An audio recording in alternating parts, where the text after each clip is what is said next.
Immigration. Let's talk about it. In the last 2 years, our population has grown really fast, like baby boom fast.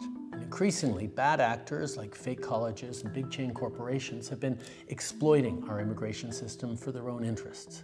So we're doing something major. We're reducing the numbers of immigrants that will come to Canada for the next 3 years. Today, I'm going to let you in on what happened, where we made some mistakes, and why we're taking this big turn. There are two kinds of immigration in Canada. The one you probably think of most is permanent immigration, like when families come to Canada to settle and call it home. Every year, the government determines the right number of permanent residents that we want to admit. That's how it's been done for decades. But a plan that only talks about permanent immigration misses the other pathway, temporary immigration. Temporary residents are people who come to Canada for a limited time, like international students, temporary workers, and so on. They come to work a job or go to school. When the job is done or when they finish their degree, most return home. Some apply to stay as permanent residents, but most return home. So back to this year's plan. Historically, Canada's annual immigration plan just looked at permanent residents. The number of temporary students and workers that we admitted each year was left to the demands of the economy. It was usually a small proportion of our population, so it's never been a part of the long-term immigration plan. But after the pandemic, our economy came roaring back quickly, and we needed a lot of workers fast. Canada is in the middle of a huge labor shortage. Temporary foreign workers became such a significant part of our workforce that it'd be a mistake not to include them when we plan our immigration levels. So this year, we did exactly that for the first time. We laid out a plan that sets targets for both permanent and temporary residents.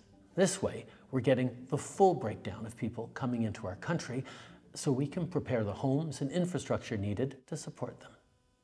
Like I said, immigration is based on demand. When we set our targets, we look at every province and territory. We ask the premiers, what are the gaps in your workforce? Is your population growing or getting older? We field calls from businesses, CEOs, economic experts, all sharing their thoughts on where we should set our targets. We've had a chronic shortage of labor for the last decade. It is the #1 issue of all manufacturers across Canada. So we think there needs to be more, push the pedal to the floor to bring more people into Canada because Ontario is facing a generational labor shortage. 380,000 jobs are going unfilled. It's no surprise that every sector has different wants and needs when it comes to immigration. But after the pandemic, they all came to us with the same message. After 2 years with closed borders, we need more people, more workers, fast. So we brought in more workers, and it was the right choice. It worked. Our economy grew. Restaurants and stores reopened, businesses kept running, but most importantly, in spite of lots of economists' predictions, we avoided the worst-case scenario, a recession. But some saw that as an opportunity to profit, to game the system. We've seen way too many large corporations doing this. The government says the program has been used to get around hiring Canadian workers in some instances.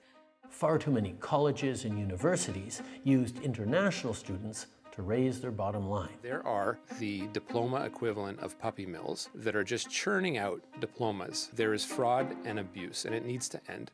Because they could charge these students tens of thousands of dollars more for the same degree. And then there are really bad actors who outright exploit people, who target vulnerable immigrants with promises of jobs, diplomas, and easy pathways to citizenship, promises that would never come true. Looking back, when the post-pandemic boom cooled and businesses no longer needed the additional labor help, as a federal team, we could have acted quicker and turned off the taps faster. Now, it is time to make the adjustments to stabilize the immigration system that we need and get it working right for Canadians for right now. Immigration is primarily a federal job. We have the levers to rein it in, so we are. This is a big change. A major cut to immigration, reducing permanent immigration levels by at least 20%. A new string of measures to clamp down on temporary immigrants. That means a decrease in international students, temporary foreign workers. Canada's new immigration plan is straightforward. Lower the number of new immigrants coming into Canada, both temporary and permanent. We're prioritizing permanent residents with the skills we need, like healthcare workers for our hospitals and construction workers who will build more homes. And those temporary residents who are already in Canada, some will apply to stay in Canada as permanent residents. Since they're already here, established and working, the added pressure put on communities is very low. Or they'll leave Canada when their temporary residency expires, reducing our population. Some temporary residents may turn to our asylum system when their visa expires as a shortcut to stay in Canada. Those claims will be analyzed and processed, and if their claim fails, they'll be sent home. Between the amount of people coming and going, we'll effectively pause population growth for the next 2 years. Then from 2027 onwards, it'll balance out and slowly start increasing again at a sustainable pace. In fact, that gets us back to the population growth path we were on before the pandemic. This pause is going to give our economy and our communities the chance to catch up with things like our plan to build millions more homes. That's not stopping, but now we'll have a little more breathing room as we build. We'll see more corporations investing in Canadian workers and youth rather than relying on cheap foreign labor. Our cap on international students is already bringing rental prices down in big cities, and as we keep that cap in place, rents will keep coming down.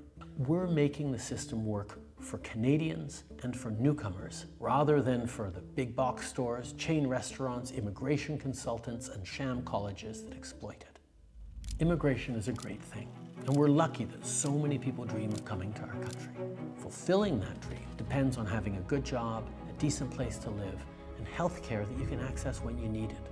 We have to make sure our population isn't getting out ahead of those things.